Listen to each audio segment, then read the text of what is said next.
আমার পরিবার থেকে একদম স্ট্রিক্টলি বলা যে ক্যামেরার সামনে যখনই তুমি সুযোগ পাবা, যখনই সময় পাবা, তখনই পচা আলুর নামে ইচ্ছা মতো বলতে থাকবা। এইটা ক্যামেরার সুযোগ পেলেই তুমি পচা আলু নিয়ে ইচ্ছা মতো কথা বলবা। যদি যার নিজেদের পারিবারিক শিক্ষা, তাদের পারিবারিক আমি বলবো যে ব্যবহারের সেই পরিচয়, সো এগুলো নিয়ে আমি কখনো মাথায় ঘামাই না। আমার কাছে মনে হয় যে তাদেরকে ডেফিনেটলি দিন শেষে তারা তাদের কাছেও জবাবদিহি করে। সো এটা সম্পূর্ণ। বুবলিকে পচা আলু বলার জন্য নাকি সাকিবই বলেছেন অপুকে। এবার এমনটাই মন্তব্য করলেন অপু বিশ্বাস। সুপ্রিয় দর্শক, ভিডিওটি শেষ পর্যন্ত দেখে আপনার মন্তব্য জানাবেন অবশ্যই কমেন্ট করে। আলহামদুলিল্লাহ ওই নায়িকাকে যে উনি আমাকে প্রচুর আকারে আইডল মনে করেন। I am really very happy.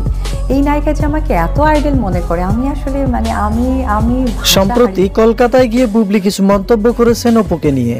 Bubly বলেছেন, অশ্রাব্য ভাষা যারা ব্যবহার করে তাদের কোনো পারিবারিক শিক্ষা নেই। অপু বিশ্বাস ও বুবলির এমন মন্তব্যের জবাবও দিয়েছেন খুবই তাড়াতাড়ি। অপু বিশ্বাস বলেন, আমার পরিবারের শিখায় সবসময় যেন আমি পচা আলুকে নিয়ে কথা বলি। এটা আমার পরিবার থেকেই বলেছে আমাকে। শাকিব খান নিজেই বলেছেন বুবলিকে পচা আলু বলতে। অপু বিশ্বাস বলেন, বুবলি যে সবসময় আমাকে মনে রাখেন সেটা আমার খুবই ভালো লাগে। এই মহিলার মনে প্রাণে শয়নে স্বপনে সবসময় শুধুই আমিই থাকি। আমাকে ছাড়া সে কিছুই বোঝে না, তার কাজ শুধু আমাকে নিয়েই কথা বলা। কলকাতার সবাই আমার চেনা ও যাদের সাথে ইন্টারভিউ দিয়েছেন সেখানে ঢং করে ভাব মেরে কথা বলেছে বুবলি, আর এগুলো দেখলেই আমার হাসি পায়। এই মহিলার একটা বিষয় আমার খুব ভালো লাগে, কোনো কিছু না পেলে পারিবারিক শিক্ষার কথা বলে।